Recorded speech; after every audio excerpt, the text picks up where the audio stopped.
Claire Monroe sent the message through tears that blurred her phone screen. She only wanted to vent to her best friend after discovering her boyfriend's affair. But she had no idea she'd pressed the wrong number. The text went to Noah Carter, a stranger, a single dad who had just set his phone down after putting his son to bed. When he read those words, he didn't ask questions. He didn't hesitate. He typed back one sentence: "I'm on my way." Could a wrong number become the right answer?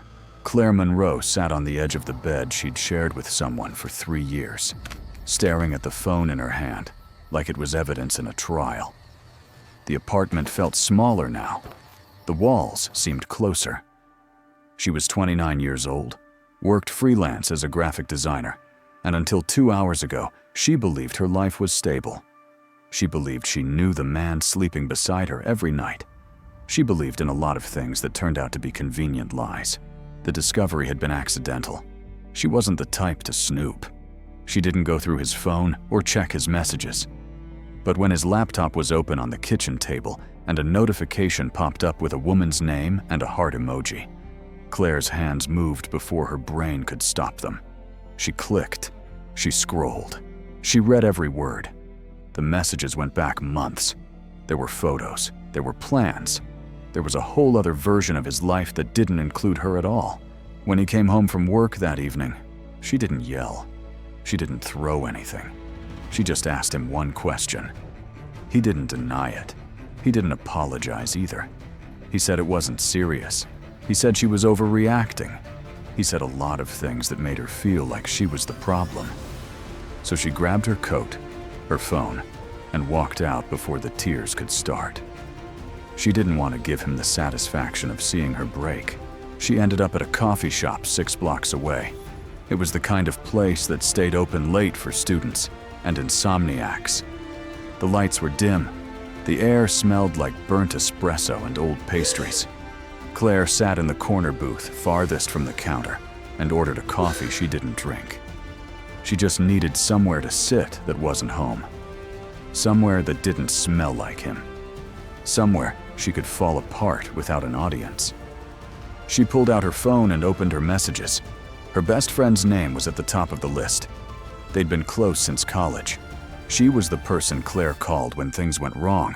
She was supposed to understand. Claire's fingers moved quickly across the screen, typing through the blur of tears.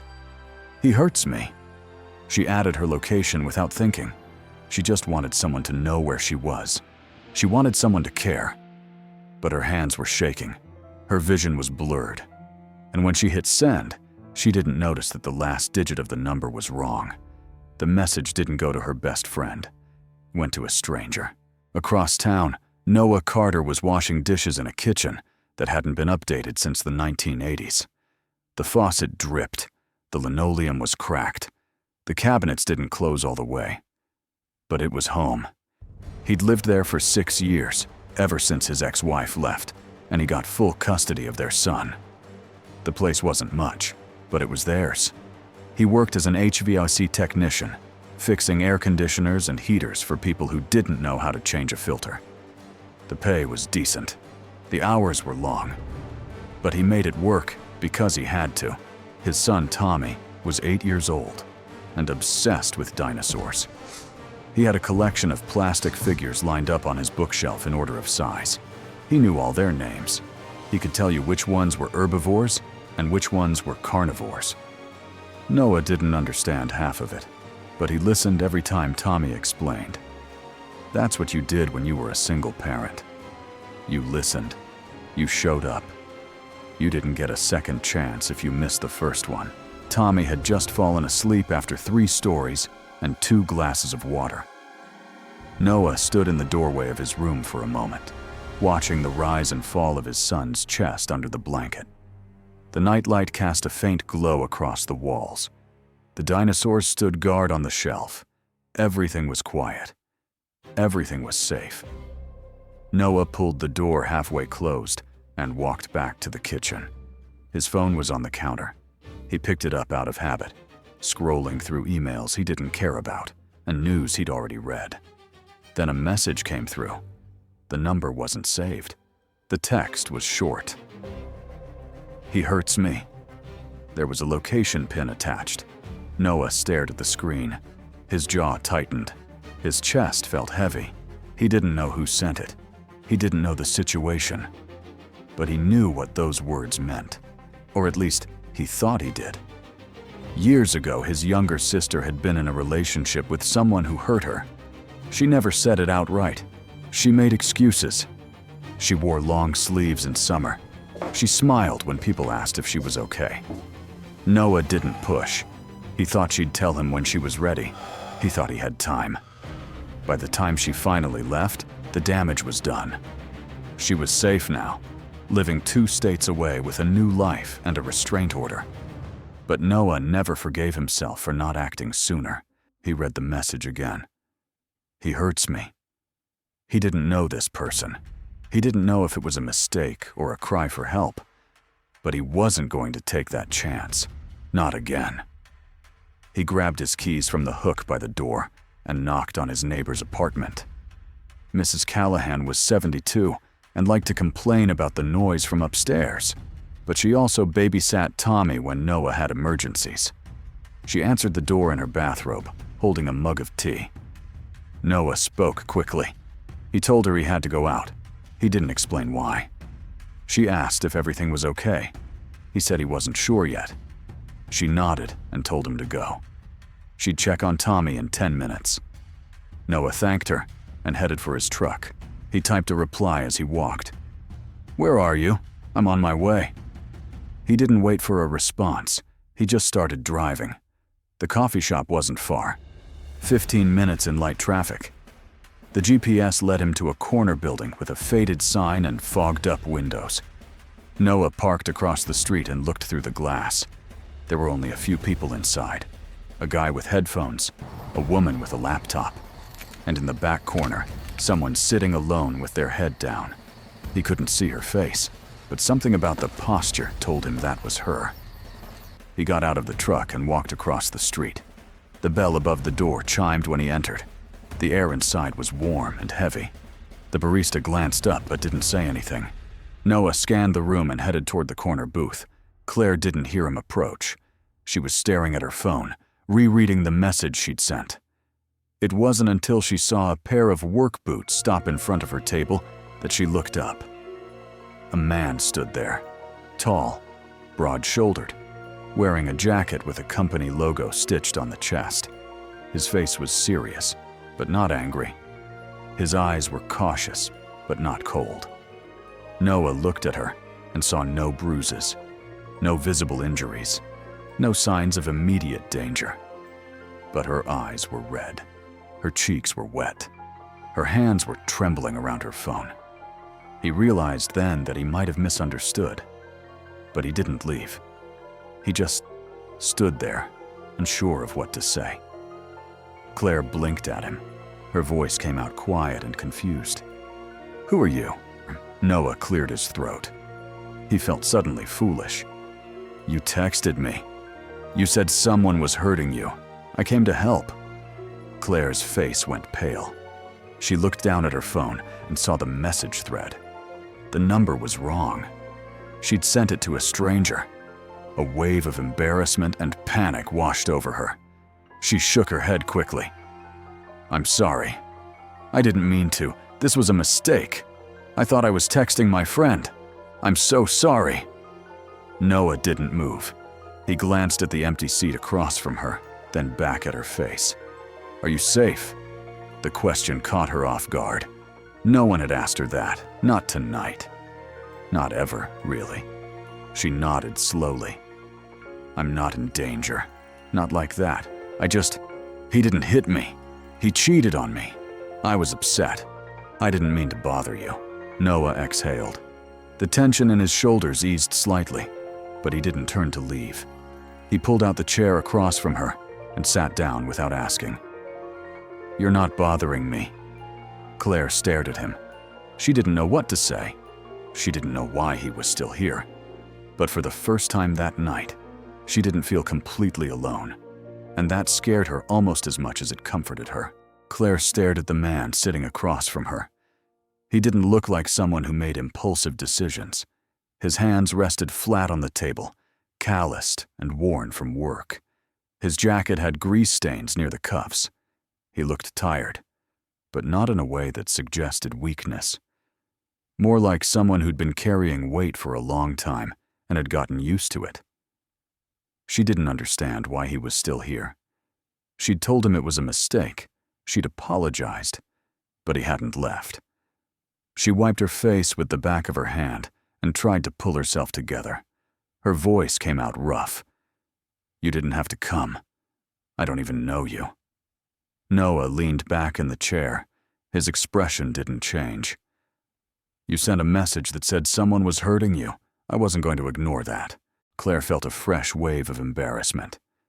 She looked down at her coffee cup. The liquid inside had gone cold. "I wasn't thinking. I just needed to talk to someone. I didn't mean to scare you." Noah shook his head. "You didn't scare me. I just wanted to make sure you were okay." She looked up at him. There was something in his tone that made her believe him. He wasn't doing this for credit. He wasn't trying to be a hero. He just showed up because he thought someone needed help. That realization made her throat tighten. She blinked hard and forced herself to speak. "I'm not okay, but I'm not in danger. Not the way you probably thought." Noah nodded slowly. He didn't press her. He just waited. That was the thing that surprised her most. He didn't ask questions. He didn't fill the silence with advice or reassurance. He just sat there and let her decide what to say next. Claire took a shaky breath. "His name is Ryan. We've been together for 3 years. I thought everything was fine. I thought we were building something. But tonight, I found out he's been seeing someone else.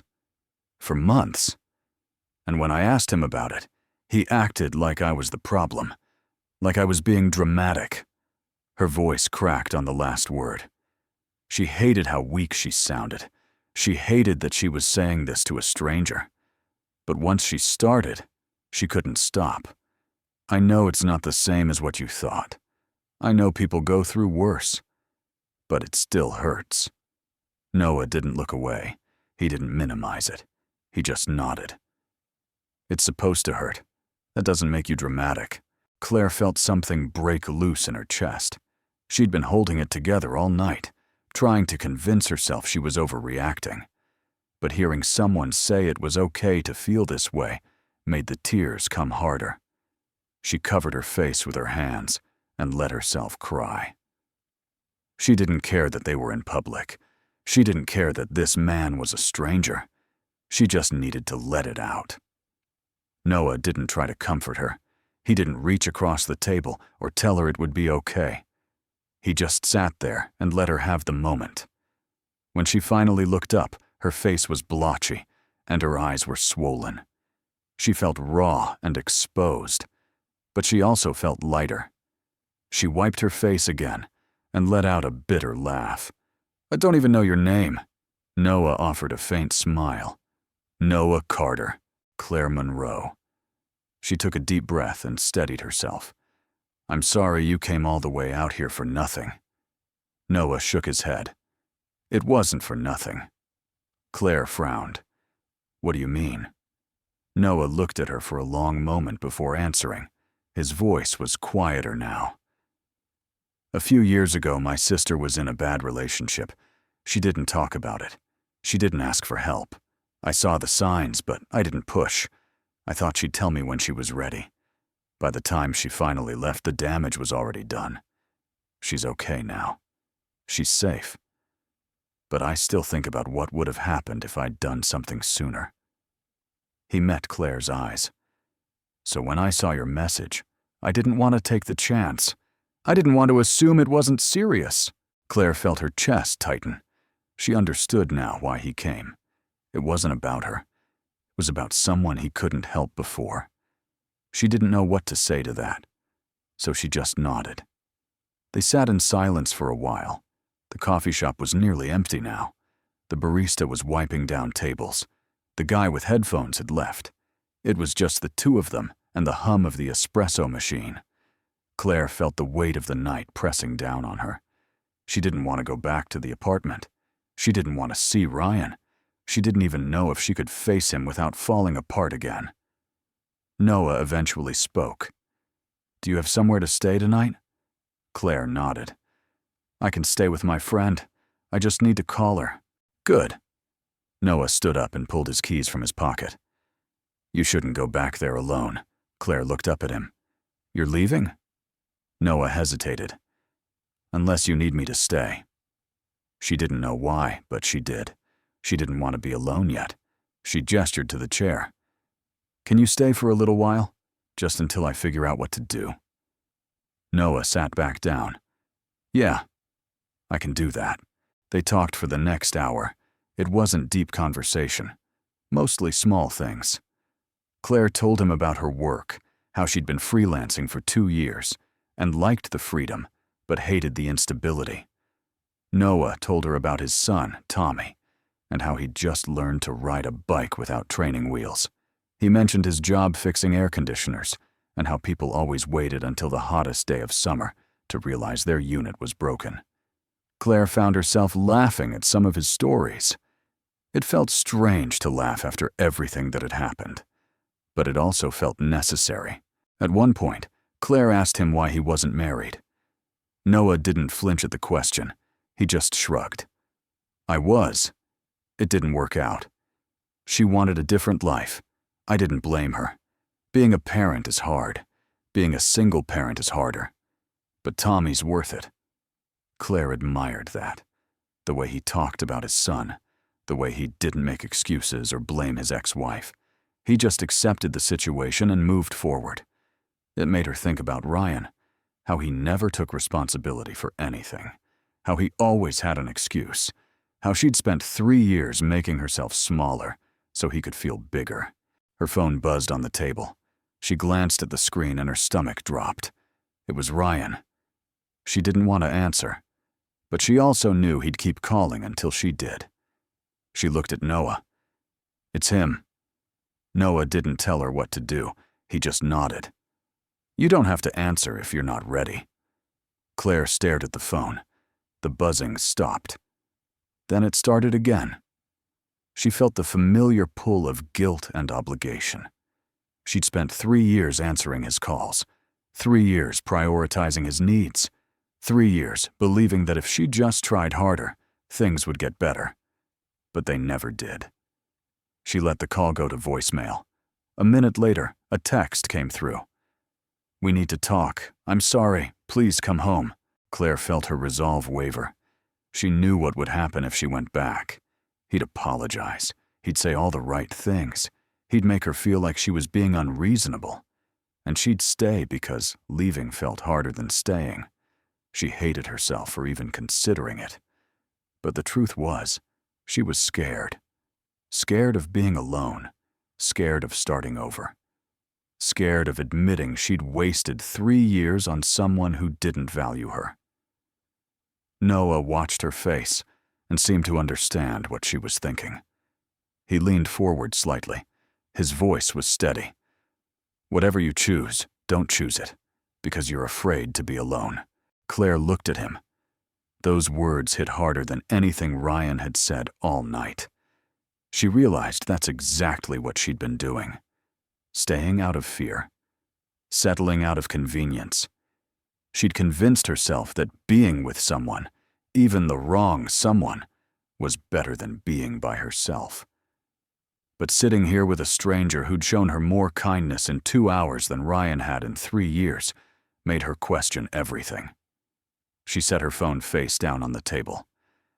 "I don't know if I'm strong enough to leave." Noah's expression softened. "You texted for help tonight. That took strength." "I texted the wrong number, but you still asked." Noah's voice was calm but firm. "A lot of people don't. They keep it inside until it destroys them. You reached out. That matters." Claire felt tears prick her eyes again, but this time they weren't from sadness. They were from something she hadn't felt in a long time. Relief. Someone saw her. Someone listened. Someone didn't tell her she was overreacting or being too sensitive. Noah didn't try to fix her. He just made space for her to exist exactly as she was. Her phone buzzed again. Another text, then another. Ryan was getting impatient. Claire felt the old instinct to respond, to smooth things over, to make him feel better. But she didn't move. She just sat there, staring at the screen, feeling the weight of 3 years pressing down on her. Noah stood up. I should get back. My neighbor's watching my son. He pulled a receipt from his pocket and wrote something on the back. He slid it across the table. That's my number. The right one this time. If you need anything, call me. Not because you owe me, just because sometimes it helps to talk to someone who isn't in the middle of it. Claire picked up the receipt. She looked at the number, then back at Noah. Why are you being so nice to me? Noah shrugged. Because someone should be. He turned and walked toward the door. The bell chimed as he left. Claire watched him go, then looked back down at the receipt in her hand. She folded it carefully and put it in her pocket. Then she picked up her phone and opened her messages. Ryan's texts were still coming through. Apologies mixed with guilt trips. Promises mixed with accusations. She read them all, and for the first time, she saw them for what they were. Manipulation. She didn't respond. She opened a new message thread and typed out a text to her best friend. The real one this time. Can I stay with you tonight? I'll explain everything. I just need to get out of here. The reply came within seconds. Of course. I'll leave the door unlocked. Come whenever you're ready. Claire stood up and left the coffee shop. The cold night air hit her face. She pulled her coat tighter and started walking. She didn't know what tomorrow would look like. She didn't know if she'd have the strength to end things with Ryan for good. But tonight, she'd taken the first step. She'd asked for help. She'd been heard. And maybe that was enough for now. Behind her, her phone buzzed one more time. She didn't look back. Claire spent the night on her best friend's couch. She didn't sleep much. Every time she closed her eyes, she saw Ryan's face. She heard his voice. She replayed every conversation from the past 3 years, searching for signs she'd missed. But the truth was, she hadn't missed them. She'd seen them. She just chose to ignore them because admitting the truth meant facing what came next. And what came next terrified her. Her friend Jessica didn't ask too many questions. She made tea and brought out extra blankets. She sat with Claire until 2 in the morning, listening to everything that had happened. When Claire told her about the wrong number and the stranger who showed up, Jessica's eyes went wide. She wanted to know everything, what he looked like, what he said, whether Claire felt safe. Claire answered honestly. She felt safer with Noah, a complete stranger, than she had with Ryan in months. Jessica eventually went to bed, but Claire stayed awake. She sat on the couch with her phone in her lap, staring at the stream of texts from Ryan. They'd started apologetic. Then they turned desperate. Then angry. By midnight, he was accusing her of being dramatic. By 1 in the morning, he was blaming her for not trusting him. By 2, he stopped texting altogether. Claire read every message twice. She wanted to remember how it felt. She wanted to remember why she left. The next morning, Jessica made coffee and set a mug in front of Claire. Her voice was gentle but firm. You're not going back, are you? Claire wrapped her hands around the mug. The warmth felt grounding. I don't know. Jessica sat down across from her. You deserve better than someone who makes you question your own feelings. Claire knew that. She'd known it for a while.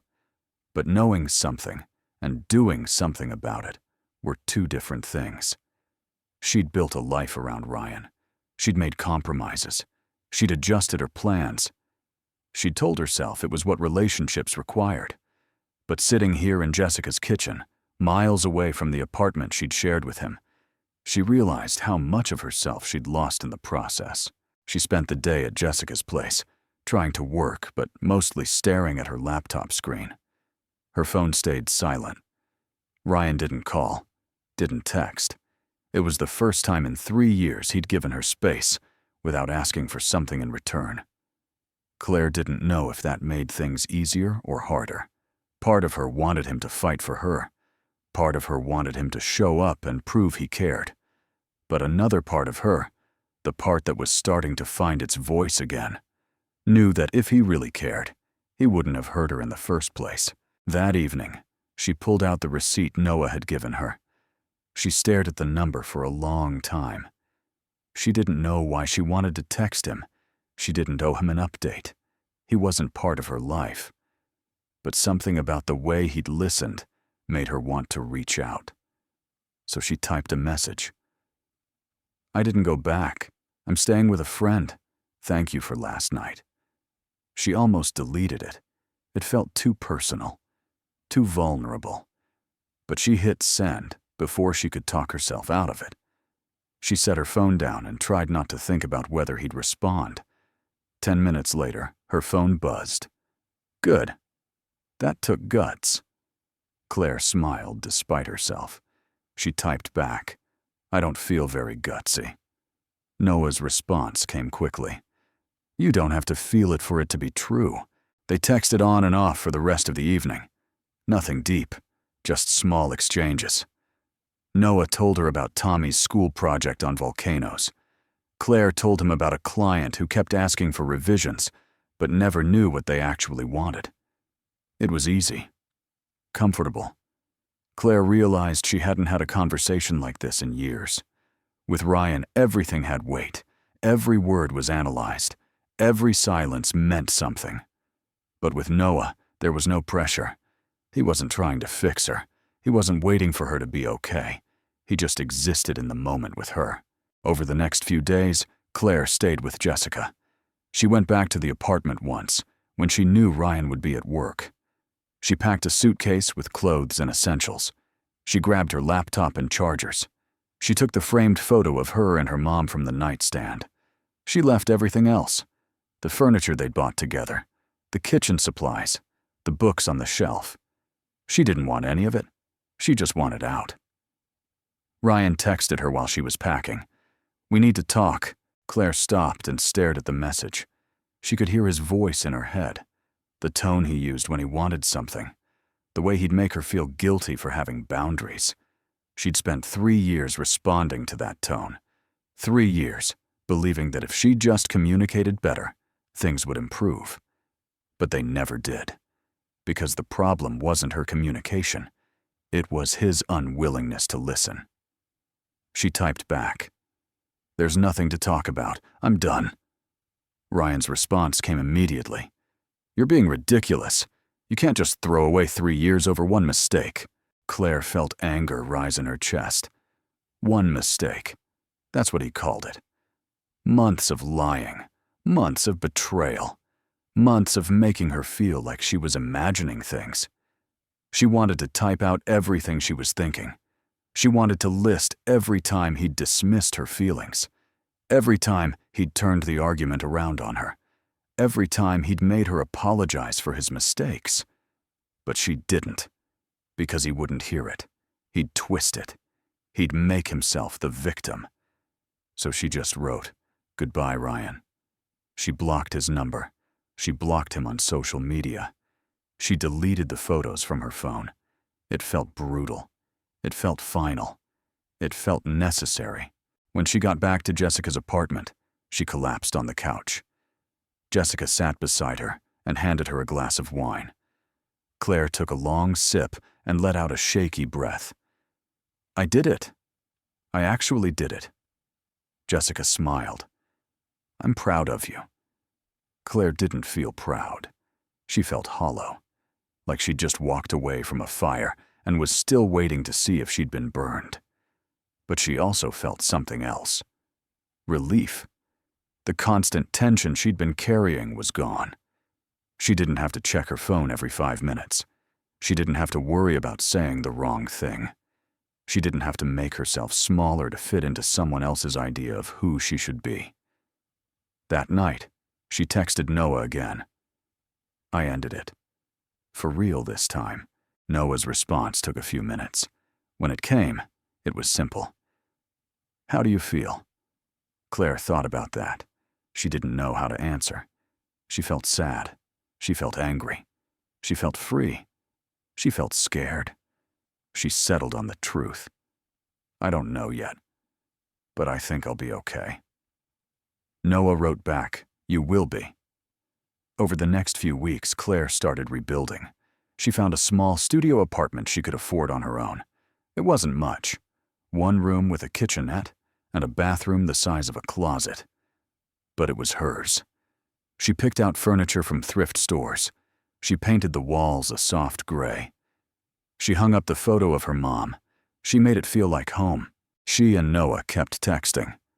Not every day, but often enough that it became part of her routine. He'd send her pictures of Tommy's drawings. She'd send him photos of design projects she was working on. They met for coffee once. It was casual. Easy. They talked about work and life and nothing in particular. Claire realized she was starting to look forward to his messages, not because she needed him, but because he reminded her that not everyone would hurt her, that some people showed up without expecting anything in return. One evening, she was sitting on the floor of her new apartment, assembling a bookshelf she'd bought secondhand. Her phone buzzed. It was Noah. "Tommy's birthday is next Saturday. Just a small thing at the park. You're welcome to come if you're free. No pressure." Claire stared at the message. It felt like a big step. Meeting his son. Being part of his life outside of late-night texts. She didn't know if she was ready for that. But she also didn't want to say no. She typed back, "I'd like that." The party was simple. A dozen kids running around. A table with juice boxes and cupcakes. Balloons tied to a tree. Tommy was a whirlwind of energy, showing everyone his new dinosaur toys. Noah introduced Claire as a friend. Tommy shook her hand seriously and told her his favorite dinosaur was the velociraptor because they hunted in packs. Claire told him that was a smart choice. Tommy grinned and ran off to play. Noah stood beside her, watching his son. "Thanks for coming," Claire smiled. "Thanks for inviting me." They stood there in comfortable silence. Claire realized she wasn't thinking about Ryan. She wasn't wondering what he was doing or whether he missed her. She was just here. Present. Alive. And that felt like enough. A few weeks later, Claire was working on a project when her phone buzzed. It was a text from Noah. She opened it and smiled. It wasn't anything important. Just a photo of Tommy holding up a science project he'd gotten an A on. Claire typed back a congratulations. Then she added, "I'm not hurt anymore. I just wanted you to know." Noah's response came a minute later. "I'm glad." Claire set her phone down and looked around her apartment. It was small. It was simple. But it was hers. She'd built this life on her own terms. She'd walked away from something that was slowly destroying her. And she'd found people who saw her for who she was, not who they wanted her to be. That was enough. That was everything. She picked up her coffee and went back to work. Outside, the sun was setting. The light came through the window in soft gold. Claire took a deep breath and let herself feel it.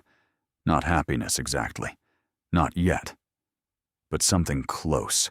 Something that felt like the beginning of it.